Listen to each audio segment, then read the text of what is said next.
Hello students, hello everyone.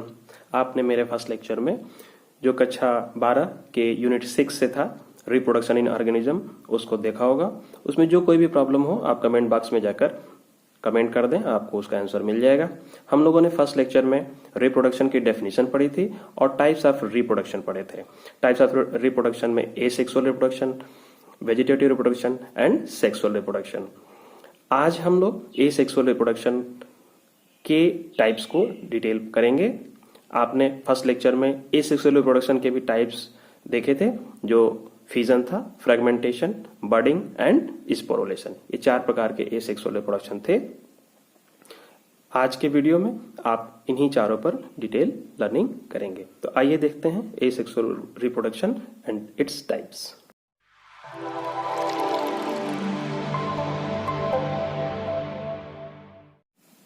प्यारे बच्चों, आपको वीडियो में टाइप्स ऑफ एसेक्सुअल रिप्रोडक्शन की स्लाइड दिखाई दे रही होगी। देखिए, उसमें टाइप्स ऑफ एसेक्सुअल रिप्रोडक्शन को 4 भागों में विभाजित किया गया था, जैसा कि मैंने आपको पहले लेक्चर में बताया था। Fission, budding, fragmentation and sporulation. इन चारों को हम क्रमशः सीरियली इसका अध्ययन करेंगे। तो आइए देखते हैं पहले फिजन। फिजन मतलब आपको पता होगा, फिजन मतलब होता है विखंडन। इसको हम कैसे डिफाइन कर सकते हैं? Where the organisms are the parent body cell. कोई भी ऑर्गेनिज्म, कोई सजीव या मातृ बॉडी डिवाइड्स इनटू 2 सिमिलर, है ना, डिवाइड्स इनटू 2 सिमिलर, 2 भागों में एक जैसी विभाजित हो जाती है टू द माइटोसिस के द्वारा, and give rise to the new individual, और एक नए संतति को जन्म देती है, नए एकल को जन्म देती है। Fusion is mostly present in single celled prokaryotic and eukaryotic. आपको 5 किंगडम सिस्टम ऑफ क्लासिफिकेशन पढ़ाते समय बच्चों बताया गया होगा कि सिंगल सेल मतलब यूनिसेलुलर, प्रोकैरियोट किस में रखे जाते हैं? मोनेरा में। और यूनिसेलुलर, यूकैरियोट किस में रखे जाते हैं? प्रोटिस्ट में। Monera, protista, fungi, Plantae, Animalia 5 kingdom system of classification में आपने पढ़ा होगा कक्षा 11 में। तो आप ध्यान दीजिए, वहीं उन्हीं मोनेरन्स में ये फिजन जैसा एसेक्सुअल रिप्रोडक्शन पाया जाता है। और उसी प्रोटिस्ट में, जो प्रोटिस्टा जगत के जीव थे, उनमें भी ये फिजन पाया जाता है। तो आप याद रखेंगे कि फिजन कहाँ पाया जा रहा है? यूनिसेलुलर प्रोकैरियोट अर्थात मोनेरन्स में, जिसे हम मोनेरा जगत के प्राणी कहते हैं, और यूनिसेलुलर यूकैरियोट्स प्रोटिस्टन में, जिसे हम प्रोटिस्टा जगत के जीव कहते हैं। ठीक है, आपको पता होगा बच्चों की मोनेरा का उदाहरण बैक्टीरिया, जीवाणु एक प्रमुख उदाहरण है, जो कि सिंगल सेल्ड प्रोकैरियोटिक स्ट्रक्चर है। आपको प्रोकैरियोटिक स्ट्रक्चर भी पता होगा। आप अपने पहले इन बैक्टीरिया जहां लिखा है उस वीडियो में आप ध्यान दें। आपको प्रोकैरियोटिक का नेचर पता है। प्रोकैरियोटिक में केंद्रक झिल्ली नहीं पाई जाती है, और जो उनका गुणसूत्र होता है वो एकल होता है और सर्कुलर होता है, वृत्ताकार होता है, जैसा कि आपको डायग्राम में दिखाया गया है। देखिए, बैक्टीरियल क्रोमोजोम। तो होता क्या है, इस फ्यूजन के दौरान जो बैक्टीरियल क्रोमोजोम है, बैक्टीरिया का गुणसूत्र है, उसमें द्विगुणन बिंदु से उसके गुणसूत्र में रेप्लिकेशन शुरू हो जाता है। और देखिए, सेकेंड डायग्राम में ओरिजिन ऑफ रेप्लिकेशन लिखा है, द्विगुणन। तो उनके गुणसूत्र में द्विगुणन हो जाता है, और उनके गुणसूत्र की एक अलग कॉपी अर्थात 2 गुणसूत्र बन जाते हैं। धीरे धीरे उस बैक्टीरिया कोशिका में जब दोनों गुणसूत्र का निर्माण हो जाता है, तो बीच में एक पट का निर्माण होता है, जिसे सेप्टम फॉर्मेशन कहते हैं। देखिए 4th डायग्राम में। और इस पट के द्वारा ही 2 नई बैक्टीरियल सेल डिवाइड हो जाती है। तो आपने देखा कि पहले एक कोशिका थी, अब गुणसूत्रों के डिवीजन के फलस्वरूप धीरे धीरे सेप्टम पट का निर्माण हुआ और बैक्टीरिया 2 भागों में डिवाइड हो गई। तो इस तरह से एक बैक्टीरिया से 2 नई बैक्टीरिया बन गई। बच्चों, इसमें देखिए, जो यूनिसेलुलर यूकैरियोट की बात हो रही थी, उसमें आपको उदाहरण मालूम है, प्रोटिस्टा जगत के अमीबा, पैरामीशियम, यूग्लिना, ये सभी जंतु आते हैं। तो अमीबा में देखिए, अमीबा आप जानते हैं इर्रेगुलर शेप का होता है, उसका कोई निश्चित शेप नहीं होता। उसमें भी जो अमीबा का केंद्रक है, चूंकि यह यूकैरियोटिक है तो इसमें केंद्रक पाया जाता है। तो ये केंद्रक धीरे धीरे डिवाइड होता है, केंद्रक के साथ उसमें गुणसूत्र भी डिवाइड हो गए होंगे, और 2 केंद्रक बनने के बाद जो अमीबा का पेरेंट बॉडी था वो दो नए अमीबी कोशिकाओं में विभाजित हो जाता है और इस तरह से एक अमीबी कोशिका से दो नई अमीबी कोशिका विभाजित हो जाती हैं। युग्लिना में देखें हम जो फिजन है उसके भी प्रकार हैं। एक लंबवत विखंडन होता है और एक अनुप्रस्थ विखंडन होता है। ये बच्चों पूछा जाता है, याद रखिएगा। लॉन्गिट्यूडनल फिजन युग्लिना में पाया जाता है और ट्रांसवर्स आप देखिए जो युग्लिना है उसमें डिवीजन ऊपर से नीचे की तरफ हो रहा है, लॉन्गिट्यूडनल लंबवत हो रहा है, जबकि जो थर्ड पिक्चर है डायग्राम है उसमें पैरामीशियम में देखिए ट्रांसवर्स लिखा हुआ है सर्किल करके, तो उसमें बीच में ट्रांसवर्स 90 डिग्री के कोण पर पैरामीशियम की बॉडी डिवाइड हो रही है। तो इस तरह से जैसा कि अमीबा में आपने देखा उसी तरह से युग्लिना में भी लॉन्गिट्यूडनल फ्यूजन जो उसका केंद्रक है वो दो भागों में विभाजित होता है और धीरे धीरे ऊपर से नीचे की तरफ लॉन्गिट्यूडनल लंबवत खांच बनती चली जाती है और युग्लिना की बॉडी दो नए युग्लिनी में विभाजित हो जाती है और इस तरह से एक युग्लिना से दो नए युग्लिना बन जाते हैं। पैरामीशियम में देखिए आप, पैरामीशियम जो आप देख रहे हैं इसमें ट्रांसवर्स जो फ्यूजन होता है वो होता है। तो इस तरह से यहाँ भी पैरामीशियम में जो इसका केंद्रक है वह विभाजित होना शुरू करेगा। जब वो विभाजित हो जाएगा बीच में पैरामीशियम की पेरेंट बॉडी में बीच में एक सेप्टम का निर्माण हो जाता है, पट निर्माण हो जाता है और वहीं से दो नए पैरामीशियम अलग अलग हो जाते हैं और दो नई बॉडी बन जाती है। तो इस तरह से पैरामीशियम में ट्रांसवर्स फ्यूजन और युग्लिना में लॉन्गिट्यूडनल फ्यूजन और अमीबा में इर्रेगुलर फ्यूजन आप कह सकते हैं। इस तरह से फ्यूजन होता है। तो आगे बच्चों, इसके पहले आपने देखा कि अमीबा, युग्लिना, पैरामीशियम इन या बैक्टीरिया इनमें एक पेरेंट बॉडी से दो नई बॉडी का निर्माण हो रहा था, अतः एक से दो बनना है, इसलिए इनको हम मल्टीपल फ्यूजन भी कहेंगे। लेकिन बहुत से ऐसे जीव हैं जिनमें एक दो से अधिक डॉटर सेल विखंडन के फलस्वरूप बनती हैं, तो इस तरह से उसको हम मल्टीपल फ्यूजन कहेंगे।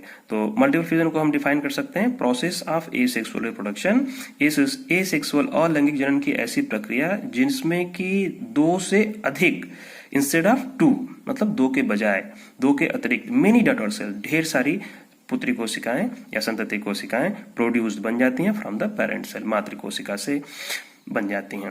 तो इसका उदाहरण आप अमीबा में देखेंगे। अमीबा की अगर बॉडी एक से अधिक खंडों में टूट जाए तो वो सारी जो बॉडी है वो अलग अलग नए इंडिविजुअल में तैयार हो जाती है। उसी तरह से मलेरियल पैरासाइट जो मलेरिया का परजीवी है प्लाज्मोडियम, उसमें भी मल्टीपल फ्यूजन पाया जाता है। बच्चों, फ्यूजन के अंतर्गत ही प्लाज्मोटोमी वर्ड भी आया था पहले लेक्चर में। तो प्लाज्मोटोमी क्या है? इन मेनी मल्टीन्यूक्लिएटेड ऑर्गेनिजम्स, बहुकेंद्रकीय जीवों में जो इस प्रकार का डिवीजन जिससे कि नई मल्टी न्यूक्लिएटेड बहुकेंद्रीय पुत्री कोशिकाएं ही जन्म लेती हैं बिना सेल डिवीजन के, बिना कोशिका विभाजन के। तो ये ऐसी प्रक्रिया जहां होती है उसको हम प्लाज्मोटोमी कहते हैं। इसका उदाहरण आप देखें, ओपेलाइना, पिलोमिक्सा एंड प्लाज्मोडियम। प्लाज्मोडियम देखिए, प्लाज्मोटोमी भी पाया जा रहा है और प्लाज्मोडियम में ऊपर आपने देखा मल्टीपल फ्यूजन पाया जा रहा है।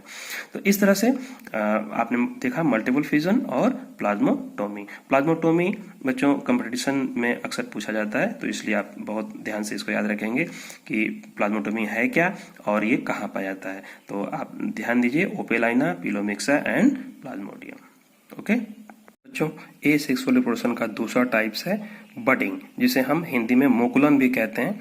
मुकुलन क्या है?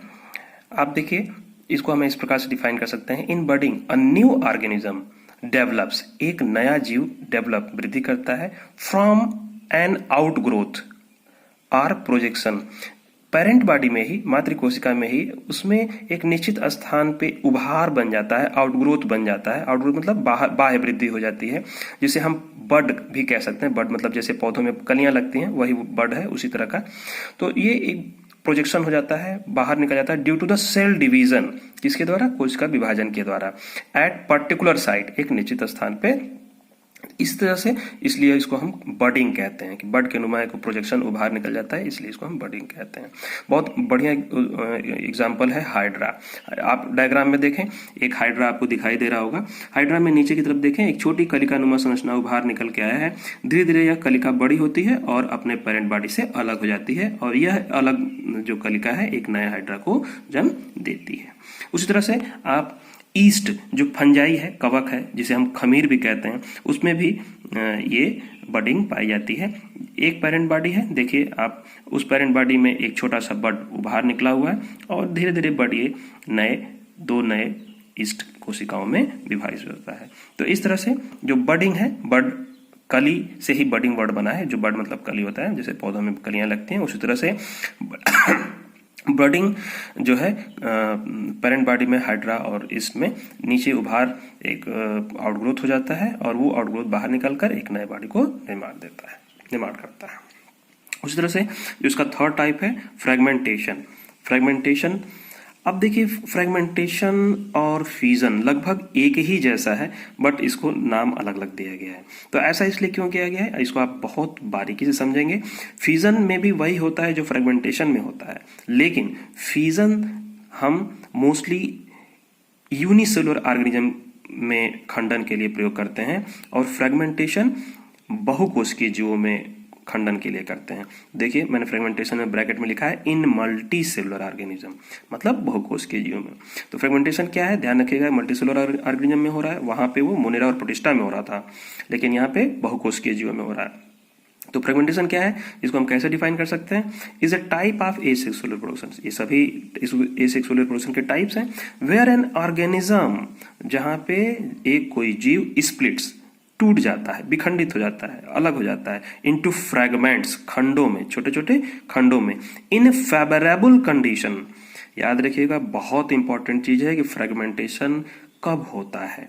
तो ये आप रखेंगे कि अनुकूल परिस्थिति, जब उसे ताप, दाब, पानी, हवा सब अनुकूल उचित मात्रा में मिल रहा होता है, तब ये व्यवस्था एसेक्सुअल रिप्रोडक्शन की लागू होती है, due to water, temperature and many more factors. ये फ्रेगमेंटेशन शैवालों में पाए जाते हैं, जैसे चूंकि शैवाल युग जो है बहुकोश की है, स्पाइरोगोइरा, यूलोथ्रिक्स नामक शैवालों में फ्रेगमेंटेशन बखूबी देखने को मिलता है। अब जो इसका चौथा टाइप है, एसेक्सुअल रिप्रोडक्शन का चौथा टाइप, जो जिसे हम कहते हैं स्पोरुलेशन, है ना, बीजाणु जनन, बीजाणुओं के द्वारा जनन।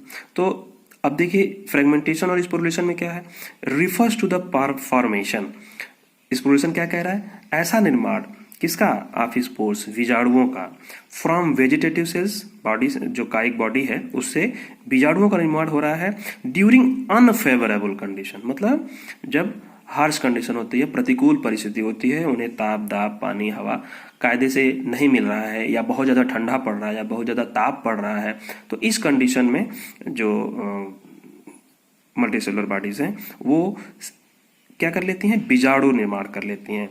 तो इस तरह से वो बीजाणु एक जो डॉर्मेंट अवस्था में, सुप्ता अवस्था में पड़े रहते हैं, और जब उन्हें फेवरेबल कंडीशन प्राप्त होती है, अनुकूल परिस्थिति प्राप्त होती है, ताप, दाब, हवा, नमी उन्हें पर्याप्त मात्रा में अनुकूल मिलता है, तब वह जो डॉर्मेंट बॉडी है वह एक नए इंडिविजुअल्स को जन्म देती है। तो देखिए, अनफेवरेबल कंडीशन लाइक रेडिएशन, बहुत ज्यादा विकिरण हो रहा है, एक्सट्रीम हॉट, बहुत ज्यादा गर्मी पड़ रही है, और कोल्ड, बहुत ज्यादा ठंडी पड़ रही है, या लैक ऑफ न्यूट्रिशन, या उन्हें पोषक पदार्थ कायदे से नहीं मिल रहे हैं, तब वो उनकी बॉडी क्या कर लेती है, बीजाणु का निर्माण करती है और वेट करती है कि जब उन्हें अनुकूल परिस्थिति मिले तब वो एक नई बॉडी को जन्म दें। तो ये सुप्तावस्था में रहते हैं। And onset of the favourable condition, और फेवरेबल कंडीशन आने पर these spores give rise to the many new bodies. ये स्पोर ढेर सारे नए बॉडीज को जन्म देते हैं। जैसे कि इसका उदाहरण आप एल्गी शैवालों में दे सकते हैं, जू स्पोर मतलब चल बीजाणु, जिनमें चलन की क्षमता होती है। अभी जो स्पोर हैं छोटे हैं, तो इनमें चलन कैसे होगा, निश्चित रूप से इनमें फ्लैजला पाया जाएगा। ए प्लेनोस्पोर अचल बीजाणु, जिन इनमें ये चलनशील नहीं है, जैसा कि नाम से पता चल रहा है अचल, तो इसलिए इनमें फ्लैजला नहीं पाया जाता है। और हिप्नोस्पोर एटसेट्रा। तो ये आप इस तरह से देखेंगे कि एल्गी में एल्गी, जूस्पोर, एप्लेनोस्पोर, हिप्नोस्पोर और भी बहुत सारे हैं। इसका डिटेल जब हम सवाल पढ़ेंगे तो पढ़ेंगे। तो इस तरह से बीजाणु का निर्माण होता है, और बीजाणु निर्माण के द्वारा एसेक्सुअल रिप्रोडक्शन को सफल करते हैं। बच्चों, स्पोरुलेशन एल्गी के अतिरिक्त फंजाई और बैक्टीरिया में भी होता है। तो कवकों में जो स्पोर बनते हैं वो भिन्न भिन्न प्रकार के स्पोर बनते हैं, जैसे conidiospore, pycniospore, urediospore, ascospore, basidiospore. तो इनका जब हम कवकों का अध्ययन करेंगे तो डिटेल अध्ययन करेंगे।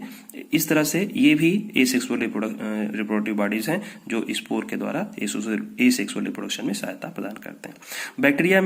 बैक्टीरिया को भी जब हार्श कंडीशन मिलता है, उन्हें अनफेवरेबल कंडीशन का सामना करना पड़ता है, तो उनकी कोशिकाएं एक थिक वाल्ड मतलब हाईली थिक, जो उनकी भित्ति है वो मोटी हो जाती है, और रेजिस्टेंट स्पोर, रेजिस्टेंस मतलब कि उन्हें एक हार्श कंडीशन से लड़ने की क्षमता प्राप्त हो जाती है कि ऊपर इतनी मोटी भित्ति बन जाती है जिससे कि ऊपर का जो भी कंडीशन है, चाहे बहुत ज़्यादा गर्मी है, चाहे बहुत ज़्यादा ठंडा है, अंदर के साइटोप्लाज्म पर असर नहीं देता है। तो इस तरह से बैक्टीरिया में भी गोनिडिया, एंथ्रोस्पोर, सिस्ट, इंडोस्पोर इस तरह के स्पोर बनते हैं, और वो अपने अनफेवरेबल कंडीशन से बचाव करते हैं, और जब वो फेवरेबल कंडीशन आता है तो वो एक नए बॉडी को जन्म देते हैं। तो इस तरह से बच्चों ये एसेक्सुअल रिप्रोडक्शन का टॉपिक ओवर हुआ। इसको आप डिटेल से पढ़िए, नोट करिए, और फिर जो भी प्रॉब्लम हो आप कमेंट बॉक्स में टाइप करके उसका आंसर प्राप्त कर लेंगे। Thank you.